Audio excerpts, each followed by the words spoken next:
A palavra de Deus, neste 17º domingo do tempo comum, nos leva a nós meditarmos sobre um tema muito importante para nós cristãos, para nós católicos: a vida de oração.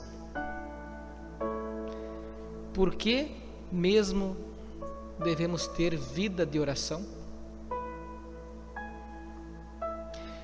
Porque é nosso meio de nos comunicar com Deus. Não tem outro jeito da gente falar com Deus, escutar Deus, nos comunicar com Ele, senão pela vida de oração.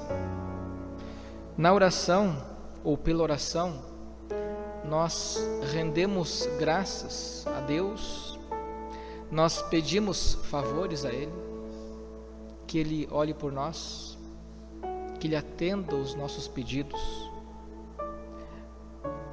E assim como na cena de Gênesis que ouvimos, Abraão intercedendo pelos fiéis, pelos justos de Sodoma e Gomorra, nós também temos esse poder de interceder, de pedir a Deus por alguém. Assim como a gente também pede, e essa é a nossa fé católica, a gente pede a intercessão dos santos por alguma graça. Quem dá graça é Deus. Como? Pela oração. E também nós vemos Jesus ensinando os seus discípulos a rezar, porque eles pedem. Jesus, ele está retirado em oração. Os discípulos por muitas vezes viram Jesus orando. Aliás, aqui um parênteses: para nós católicos, orar e rezar é a mesma coisa. Para nossos irmãos protestantes, não.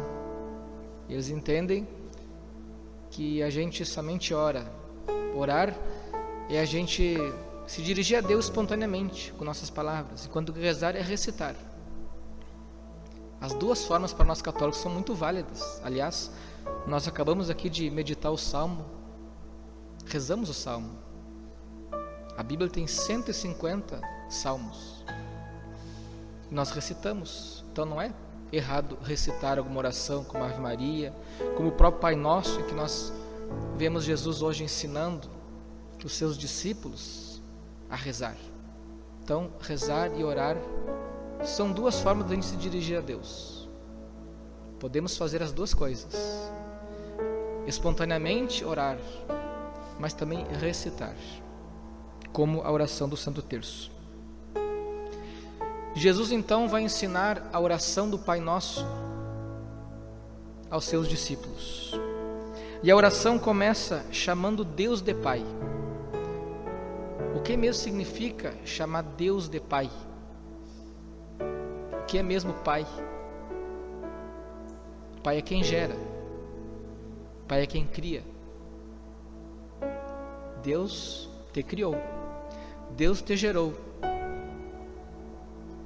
Ele te tirou do nada, da não existência para a existência. Claro, você precisou da união do teu pai e da tua mãe para você vir a esse mundo. Mas a alma imortal, ela vem de Deus. Não diz a ciência que a possibilidade da gente nascer é uma em milhares? Não é? A união ali dos gametas, os cromossomos, o espermatozoide, poderia ser outro. Mas Deus quis que você viesse. Foi Deus que te criou. Você é gerado por Deus. Deus é Pai. Chamar Deus de Pai significa reconhecer que existe alguém que nos criou. Alguém que é anterior a nós.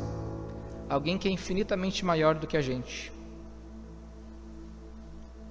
Alguém que quer para nós o bem, todo o bem, a nossa salvação. Assim como um pai quer o bem para os seus filhos, Deus que é Pai, Ele quer todo o bem para você que é filho. Todo o bem, o bem.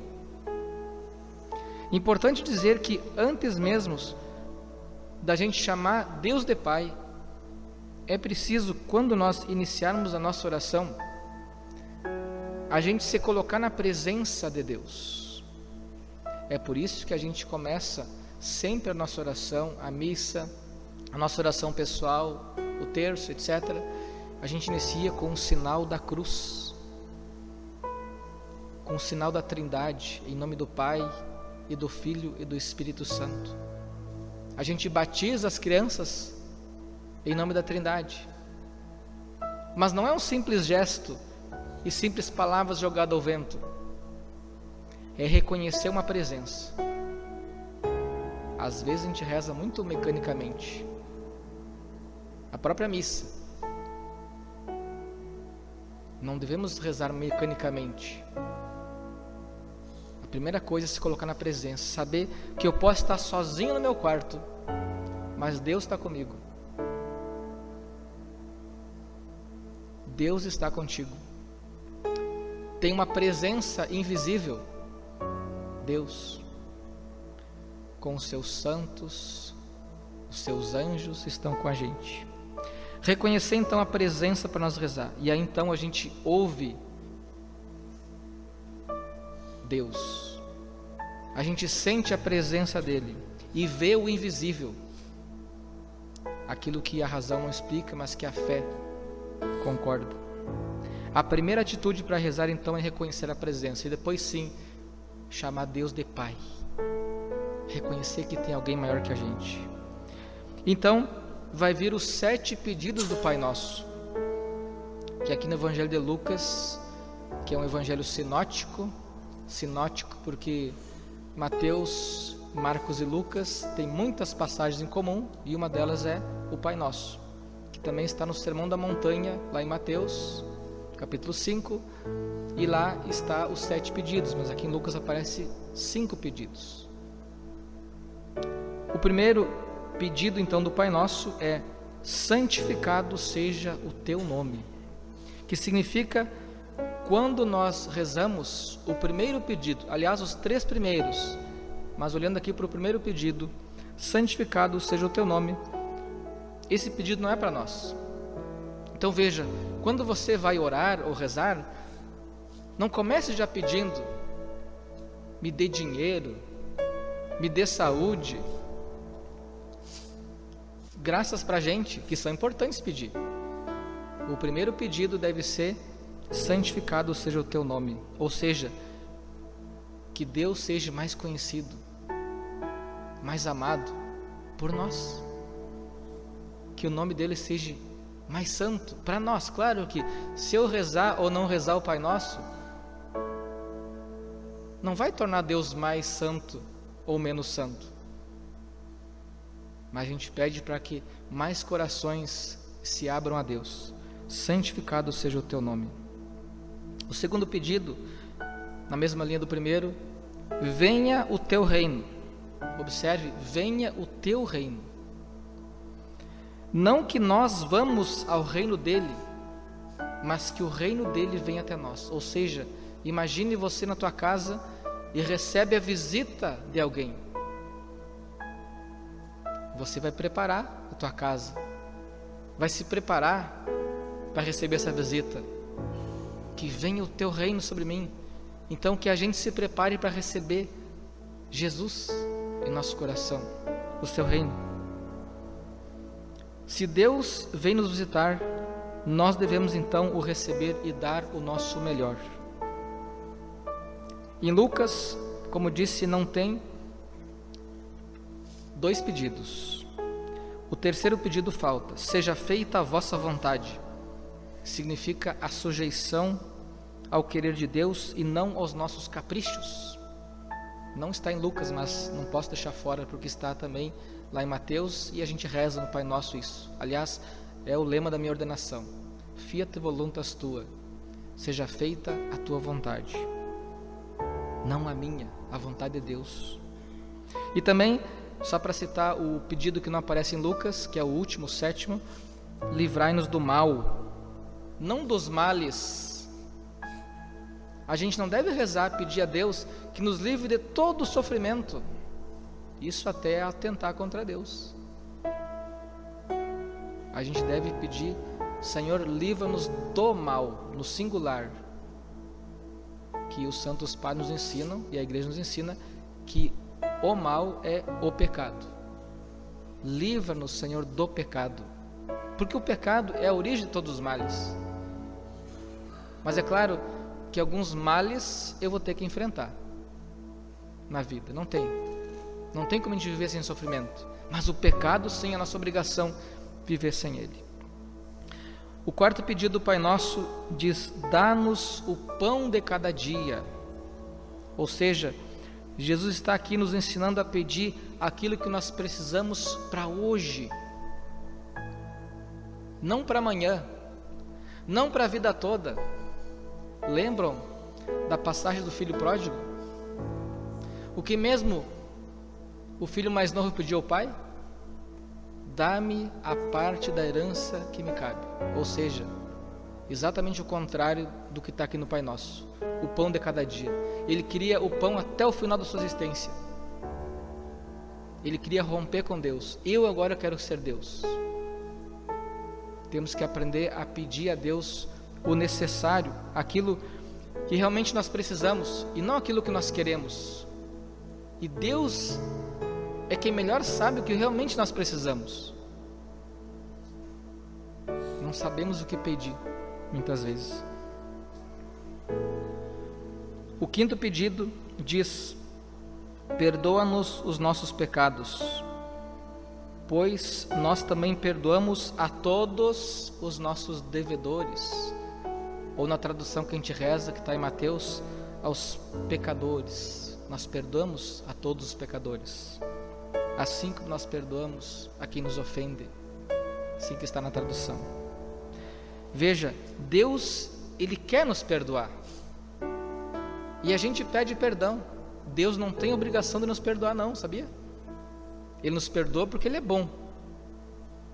Só que para nós pedir: Senhor, perdoa o meu pecado, perdoa a minha ofensa, tem algumas condições.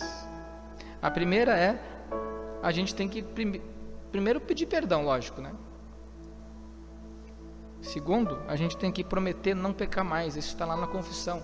Não posso me confessar sem prometer que eu não peque mais. E vem a terceira condição, que é importante aqui: é a gente perdoar quem errou contra a gente. Não posso pedir perdão a Deus se eu continuo cultivando mágoa contra as pessoas que nos ofendem. É a condição principal aqui do Pai Nosso. O sexto pedido: não nos deixe cair em tentação.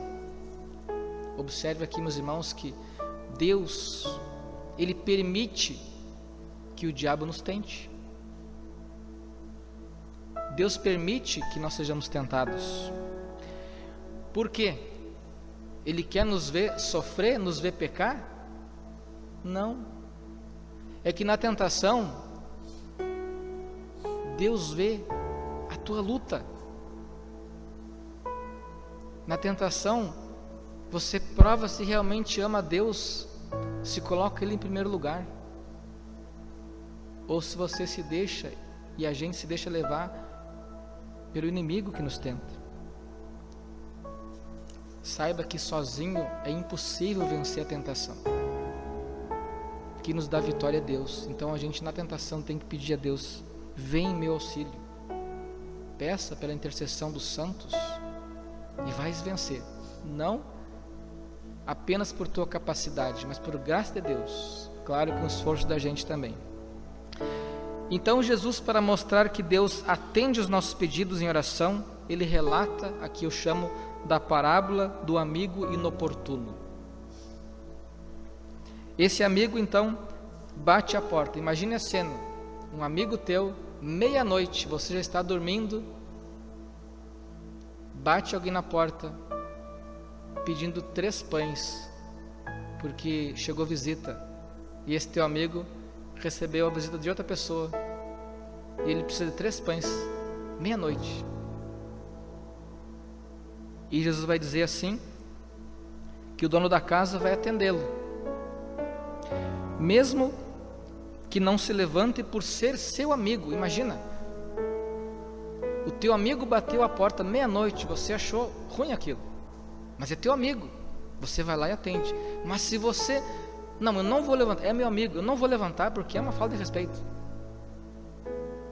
Deus diz assim, que essa pessoa, ela vai se levantar justamente para que aquela importunação passe, para que aquela pessoa não incomode mais, traduzindo. Então Jesus vai dizer, quanto mais o Pai do céu vos dará o Espírito Santo aos que o pedirem. Se nós que somos maus, sabemos dar coisas boas aos nossos filhos, quanto mais Deus, que é todo bem, Ele dará o Espírito Santo a quem pedir. Então vejam, o que nós pedir, Deus vai dar, sim ou não? Depende. Depende do que a gente pedir. Entendamos que para Deus atender nossos pedidos, primeiro é preciso pedir certo. E eu vou citar algumas coisas do que é pedir certo. Em primeiro lugar, pedir a glória de Deus. Observe o Pai Nosso. Os 3 primeiros pedidos, a gente pede que Deus seja santo, que venha o teu reino, que seja feita a tua vontade. A glória de Deus, a sua vontade. Pedimos também a fé. É o que, aliás, os pais e os padrinhos pedem à igreja. É a fé.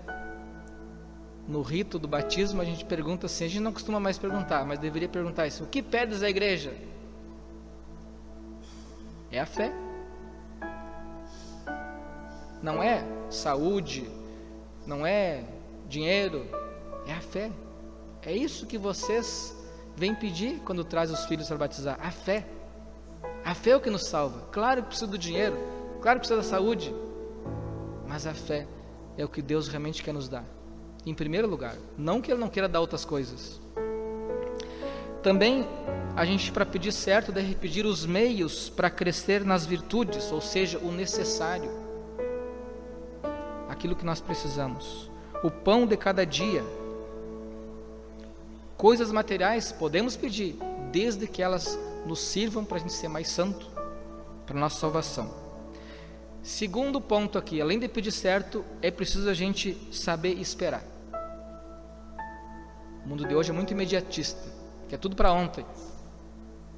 A gente tem que saber esperar. Deus, Ele dá tudo o que nós precisamos, mas no tempo certo, e vai dar com abundância, muito mais do que a gente precisa às vezes, ou que a gente sonhou em ter. Diz Santo Afonso Maria de Ligório que quem reza se salva e quem não reza se condena. Forte essa frase, né? Então aprendamos a ter vida de oração. É lógico que aqui não basta somente rezar e não traduzir a nossa oração em obras, porque São Tiago diz que a fé sem obras é morta. É preciso fé, mas tem que traduzir ela em obras, em ações no mundo. São João Bosco fala: quereis que o Senhor vos dê muitas graças? Visitai-o muitas vezes, pela oração. Quereis que Ele vos dê poucas graças? Visitai-o poucas vezes. Então decida. Quer muitas graças? Tenha mais vida de oração. A vida de oração, quanto mais intensa, maior as graças que Deus nos dá. Mas atenção, não é o número de palavras ditas em oração, mas é a qualidade da nossa oração, a intensidade, a entrega a Deus, que se traduz em vida coerente, em ações com aquilo que reza. É a união entre a oração e a nossa prática da oração. Então peçamos, meus irmãos, que pela intercessão de Santa Ana, nossa padroeira, de todos os santos, nós tenhamos vida de oração. E o Senhor vai nos dar muita graça. Louvado seja nosso Senhor Jesus Cristo.